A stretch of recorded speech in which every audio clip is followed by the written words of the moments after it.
Now, up and down the coast, the largest election team on local television with coverage of your vote live.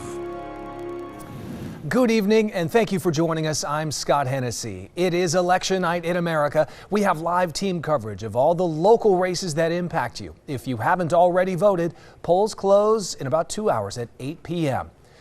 First, though, we want to get a check on the weather as we've had a rainy day today. Let's see what things are looking like right now. Krista Kirchin is in the First Alert Weather Center. You know, Scott, I do have that live storm tracker pulled up. We had a little bit of a break for parts of the Central Coast earlier, but you'll notice now a lot of activity, especially over Vandenberg. Let's zoom in to some of these neighborhoods that are seeing a lot of rain. San Luis Obispo, anywhere that is yellow is heavier rain and red is even heavier than that. Vandenberg, Mission Hills area getting hit pretty hard right now. If you are on those roads, make sure to take it really nice and slow. Lompoc also getting hit with a lot of rain. Los Alamos as well. Montecito, parts of the South Coast experiencing some of that rain as well. So that chance for rain lingers into tomorrow. However, the most rain is behind us. However, that chance for rain does linger into those overnight hours and early morning hours, but by around mid-morning and early afternoon, we're expecting dry conditions and cool temperatures. I'll break it all down in my full forecast. For now, back over to you, Scott. Thank you, Krista. Let's begin our election coverage with a look at the race for Congress in the 24th District, where a pediatric doctor is taking on an incumbent with a long political career. News Channel reporter John Palminteri is live. John, this is being closely watched here and across the country. Yeah, and throughout the entire Central Coast are watching this 24th District, and the incumbent Salud Carbajal has held this position since he first announced he was going to run back in 2015 when he was going to take over for Lois Capps, and he hasn't lost an election since. For this election, Carbajal, a Democrat, a former county supervisor, and a longtime one at that, is hoping to get yet another two-year term for the voters with this re-election. And in his previous campaigns, he's held off all challengers. Dr. Brad Allen, the Republican challenger, says he has years of experience in small business and problem solving without being a career politician, in his words. Both appeared on a News Channel debate recently and explained what they thought the country needed at this time and what they could provide. You know, career politicians in general have only worked in government, so their answer to everything seems to be throw more money at it or more regulations. You know, in my 40 years as a pediatric heart surgeon, I found that rarely worked in the real world. I know there's a lot of challenges that our country and the Central Coast is facing right now. Inflation, increased costs for gas, groceries, childcare, housing. I know because my family is experiencing those as well.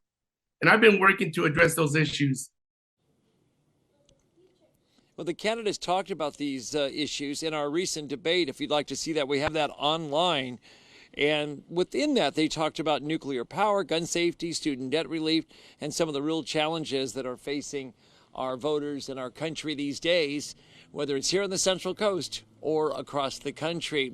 Now, the candidates have been aggressive in trying to make sure they contact the voters who are undecided especially, and then for those who are decided to make sure that they are casting their ballots. And many people here at this precinct where we're located off of Hollister Avenue near Turnpike at the Salvation Army, there's actually 3 precincts in one area here tonight. It's been pretty steady, they tell me today, and a lot of voters are bringing in their ballot or some are voting right here on the spot. We'll have more coming up at 6:30 and talk more about what's going on inside this precinct.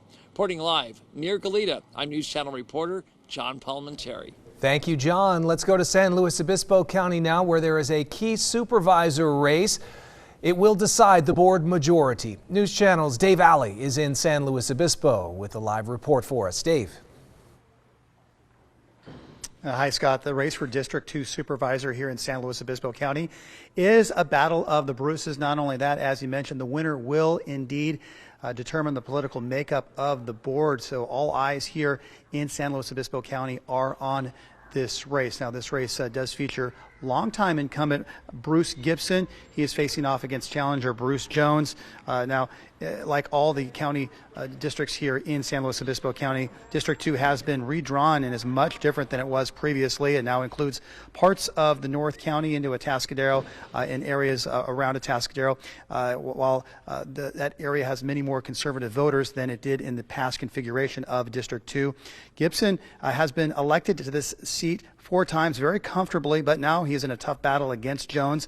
While the Board of Supervisors is officially a nonpartisan office, each candidate certainly does have their own political affiliation and viewpoints. Gibson is a Democrat. Jones is a Republican. Now, after Democrat Jimmy Paulding upset Republican Lynn Compton in District 4 in June, that means right now there will be 2 supervisors to the left, the other 2 on the right. So again, this race will be the swing seat and represent the majority. I spoke with both candidates earlier today to see how they're feeling as this long and tough campaign comes to an end.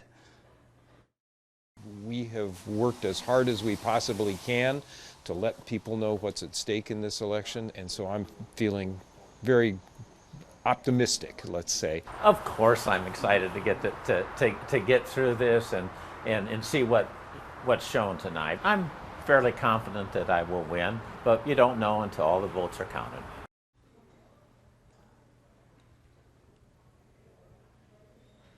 And back in the June primary, this was a 4-person race. Gibson placed first. He earned just over 47% of the vote. He just missed out on winning the seat outright. He did just over 50% to do that. Jones was second, a distant second, had 18% of the vote. That, though, did force a runoff. There were 2 other candidates, both conservative Republicans. So if you add up the 3 Republican candidates back in June, it does total more than what Gibson earned in the primary. So this does appear it's going to be a tough one either way, a toss-up, and may go right down to the wire. Now, earlier today, Gibson spent his day here at the San Luis Obispo County Government Center attending today's regularly scheduled Board of Supervisors meeting, serving as the board chair. Jones was at the Republican headquarters for San Luis Obispo County up in Atascadero, working the phones. Both candidates told me today they don't expect the final result to be known tonight. The official outcome probably won't be known for many more days to come. Reporting live in San Luis Obispo, I'm News Channel reporter Dave Alley. Yeah, sounds like it could be a close one, Dave. Very interesting. Thank you very much. Current Santa Barbara County Supervisor Greg Hart and former County Supervisor Mike Stoker are facing off in the 37th California Assembly District seat race. News Channel reporter Patricia Martellotti joins us live in Goleta with the latest. Well, it's getting busier by the hour here at the Timbers restaurant. This is where Greg Hart is expected to arrive in just a couple of hours for his campaign party. As for Mike Stoker, he will be at the Anchor Rose in Santa Barbara. Check out this video. Here's footage of both candidates as they campaigned throughout the season. Stoker wants to address homelessness by making mental health a priority. Hart said he's proud to contribute to a growing community. If elected, both candidates say they will do all they can to fight for the community. Supporting law enforcement, supporting parental rights, supporting the taxpayers, supporting small business owners, and supporting smart water and energy policy. Can create good paying jobs. I look forward to working for all the residents of the Central Coast as your voice in Sacramento and the California State Assembly. And both Stoker and Hart say they plan to be at their campaign parties around 8 o'clock this evening, and we will be here for all of it. For now, live in Goleta, I'm News Channel reporter Patricia Martellotti. Let's send it back to you in the studio. Thank you, Patricia. Voters in 2 districts in Santa Maria are choosing their city council member tonight. News Channel reporter Christina Rodriguez is live at Santa Maria City Hall with what to expect in those races. The Santa Maria City Council candidates I spoke to say they are ready after Election Day. There are 4 candidates on the ballot for Santa Maria City Council, 2 in District 3 and 2 in District 4. In District 3, it's Gloria Soto and Stephen Funkhauser. Soto, who is already a city councilwoman, says no matter what, she will continue to be an advocate in Santa Maria. Her opponent, Funkhauser, says he is running because he wants change. Regardless of what happens tonight, I am proud of the work that I've been able to accomplish on the City Council for these last 4 years, and I will continue to be a strong advocate for the issues that are most important to Santa Marians. I'm not happy with how things are going in our district, and I'm not happy with our current representative of some of the votes that are being made, primarily against law enforcement. In District 4, Maribel Aguilera Hernandez and Carol Karamitsis are running for a seat on the City Council. Election polls close tonight at 8 p.m. Live in Santa Maria, I'm News Channel reporter Christina Rodriguez. Thank you very much, Christina. District elections are fairly new in Goleta. 2 City Council districts have contests today. News Channel reporter Tracy Lair joins us live from Goleta. She started at City Hall and has been canvassing the city. Looks like, have you returned back to City Hall now, Tracy? I have, and it's a little slower now, but you can still drop your ballots off here till 8 o'clock sharp. There's even someone watching voluntarily to make sure it closes at 8. But we did reach out to the candidates, and we'll be showing them later on. In the District 1, you've got longtime council member and former Mayor Roger Aceves, who says he's never missed a meeting, and he is up against a school board member who's not running for re-election for the school board, but running in District 1, and that's Luz Reyes Martin. In District 2, you have longtime council member James Carriaco up against Sam Ramirez, who's a planning commissioner. So they're very involved with their communities, and they're all hoping to win. And we did talk to a voter who managed to get out here after dark with her children. I didn't get a chance to drop off my ballot earlier, but it's important to vote. And I've got the 2 little ones with me here, and I wanted them to see where and how one can vote and why it's important. Now, we did catch up with some of the candidates. 2 of them are going to stay home and watch the returns, and 2 of them are going to be at Timbers. And even though this is a nonpartisan seat, all of them happen to be Democrats, and we'll get the reactions when the early returns come in and bring them to you this election night. Reporting live in Goleta, I'm News Channel reporter Tracy Lair. Tracy, thanks very much. Still ahead tonight on your News Channel Live at 6, a well-known councilman taking on the incumbent mayor in the city of Lompoc for a second time. We will hear from both candidates. We have that live storm tracker up. Still a lot of activity over the Central Coast. I'll let you know when it's expected to taper off in my full forecast after the break.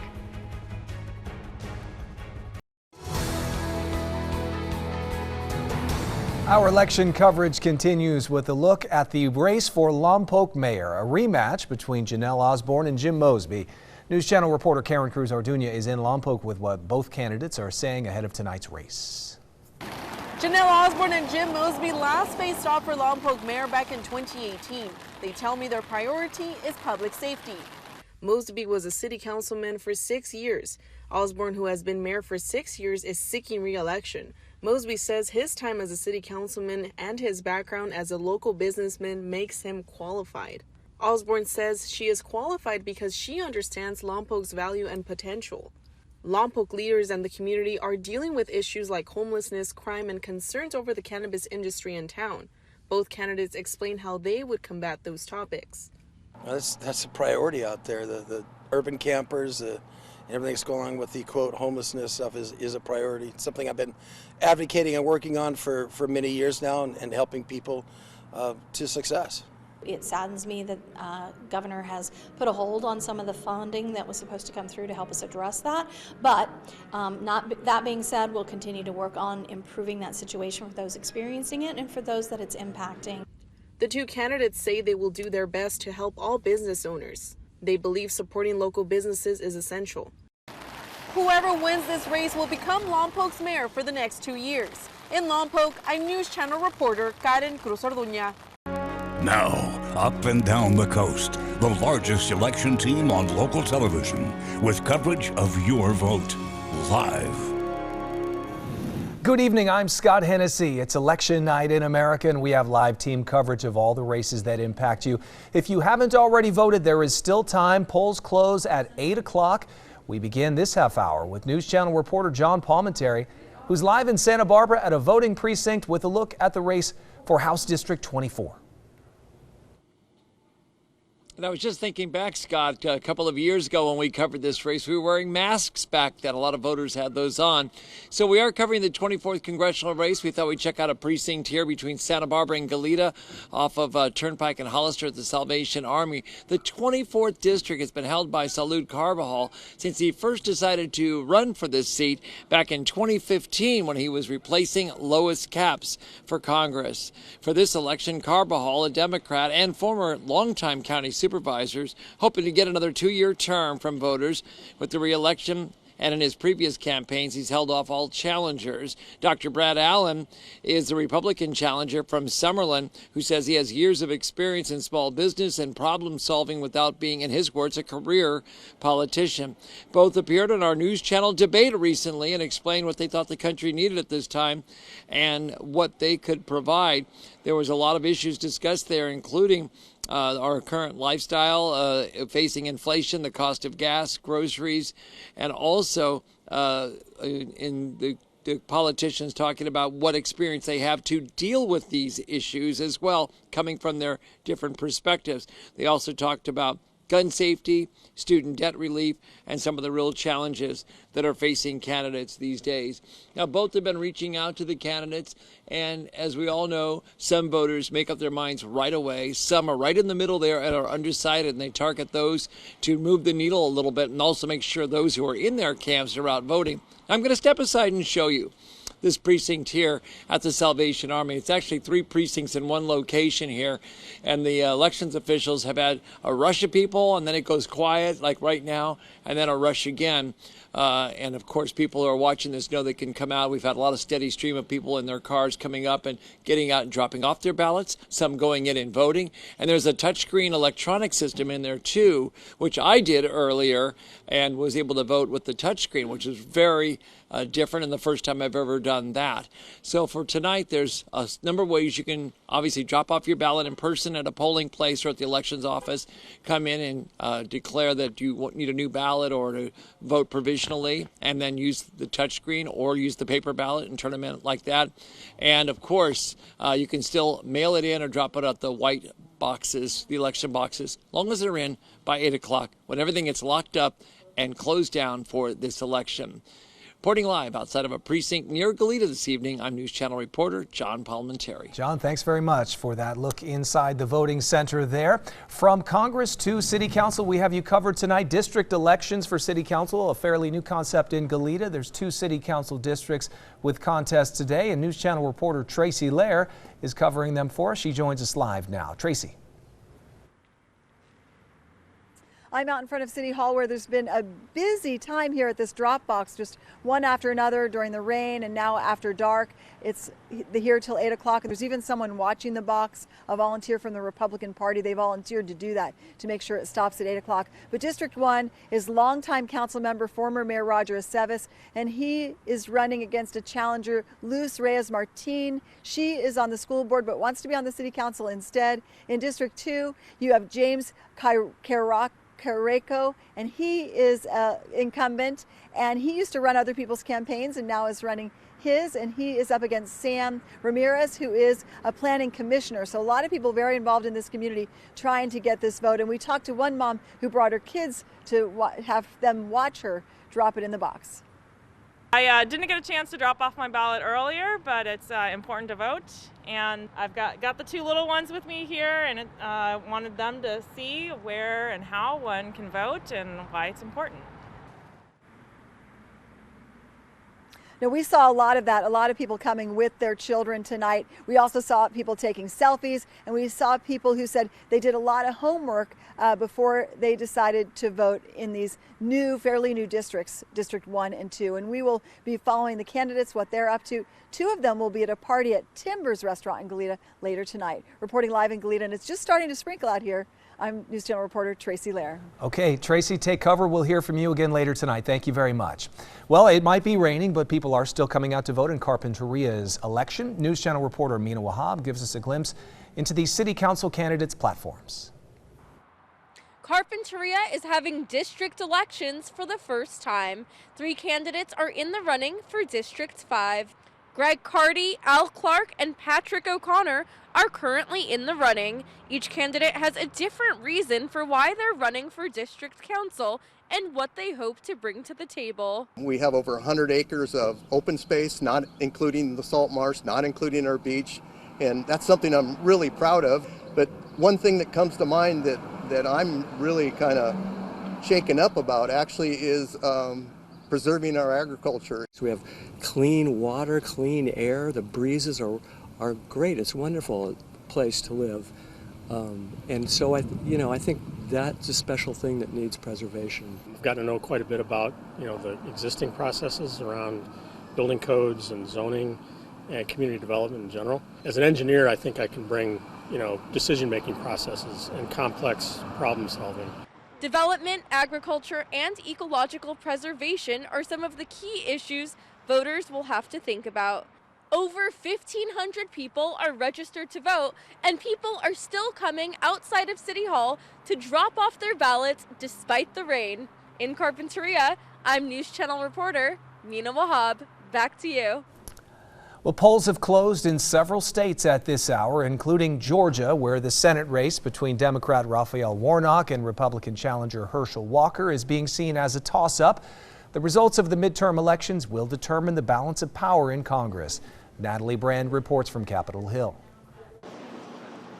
Poll workers counted ballots in Philadelphia as voters across Pennsylvania turned out to make their voices heard. This is a hugely significant opportunity to cast our vote for what we all think is important in life. Both the candidates for the state's open Senate seat, Democrat John Fetterman and Republican Mehmet Oz, cast their ballots Tuesday in the race that's considered a toss-up. We want less radicalism and more balance. It's one of 6 toss-up Senate races. Republicans need to win just one more seat without giving up any to gain control of the U.S. Senate. In New Hampshire, Democratic incumbent Maggie Hassan made a last-minute argument to voters. I have a record of delivering results that matter to New Hampshire. She's locked in a close race with Republican challenger Don Bolduc. The right issues is heating and eating, and that's what people are voting on. In the closest races, election officials are advising it could take days for the results to be known. CBS News exit polls show inflation is the top issue for voters across the country, outpacing the issue of abortion in each of the battleground states. Gas prices, food prices, it's crazy. CBS News projects control of the U.S. House is leaning Republican, which is expected to have a major impact on President Biden's agenda for the rest of his term. Natalie Brand, Capitol Hill. Coming up next, Election Inside with our political analyst, Jerry Roberts. The most significant storm of the season arrives on Election Day. I'll break down rain totals in my full forecast after the break.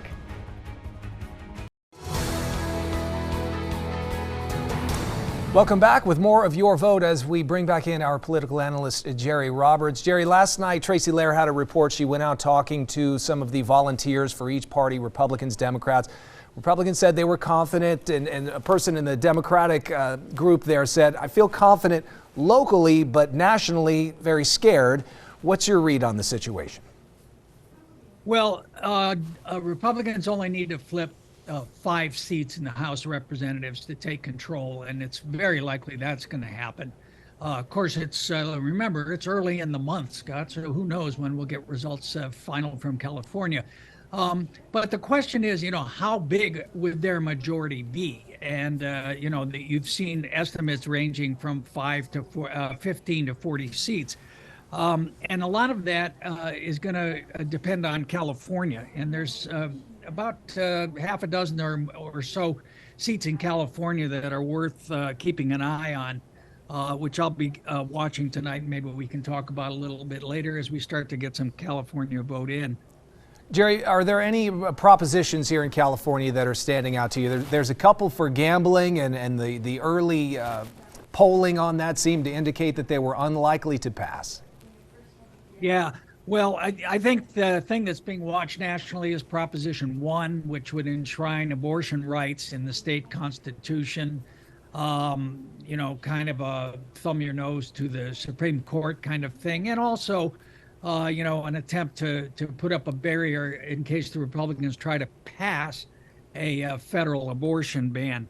So there's that one. But then Prop 30 is very interesting, hasn't got a lot of attention, but it would basically increase taxes on high income earners to pay for electric vehicles. And ordinarily, you think it's the kind of thing that Governor Newsom would just kind of drool over. But interestingly, he's opposing it against most of his environmental allies. It's sponsored in large part by the rideshare company, or the ride company Lyft. And he's objecting that it's just kind of a special interest thing where they're going to get their fleet upgraded to electronics. The two gambling things you mentioned, Props 26 and 27, are both going down. Never in the history of American politics has been there a greater waste of money. I mean, they spent hundreds of millions of dollars on these things. 26 would have allowed sports betting in casinos, existing Native American casinos. 27 would have allowed out-of-state sports betting, and people are just like a pox on both your houses. They're both way behind. Jerry, that's all the time we have for now. We're going to have to stop you there, and we'll check back with you as we continue our coverage here throughout the evening. Thanks, Jerry. We'll be back in just a moment.